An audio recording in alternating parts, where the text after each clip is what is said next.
What if I told you that you cannot fail? What if I told you that you cannot lose? Failure is not an option, losing isn't even in the playbook, and no matter what you do, no matter what you put your hand to, you're going to be successful. What if I told you that the only person who can stop you from accomplishing what God called you to do is you? See, God doesn't want you to live an ordinary life. God doesn't want you to have a mundane existence. He freed you for a reason. God wants you to live sold out. He wants you to chase the dreams and the passions that He put within your heart. If God called you to be an athlete, then be the best athlete this world has ever seen. Live sold out.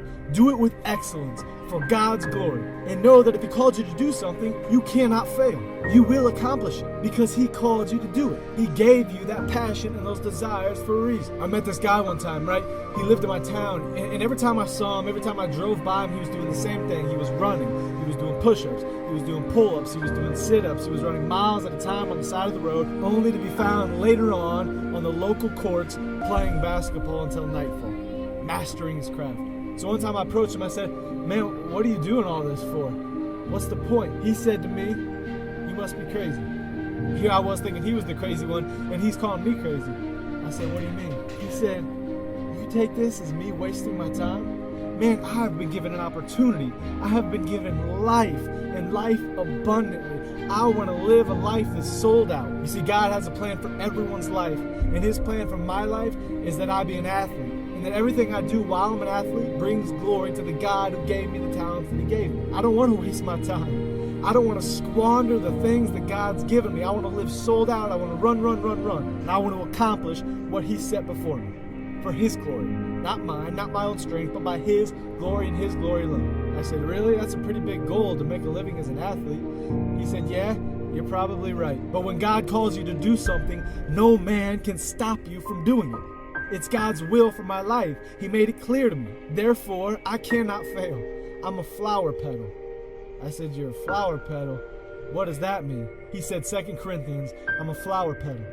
I said, "What do you mean?" He said, 2 Corinthians 2:14, "But thanks be to God who in Christ always leads us in triumphal procession, and through us spreads the fragrance of the knowledge of Him everywhere." He said, "I'm a flower petal, man. I cannot lose. I'm here to bring glory to the general."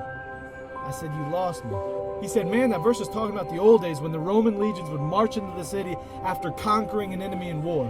And they would lay flower petals all over the roads, and as the horses would march, they would crush these flower petals and release a fragrance into the air that would bring pleasure to the general, knowing that his men were victorious." He said, "Man, I gotta live my life as a flower petal, bringing glory to my general, Jesus Christ."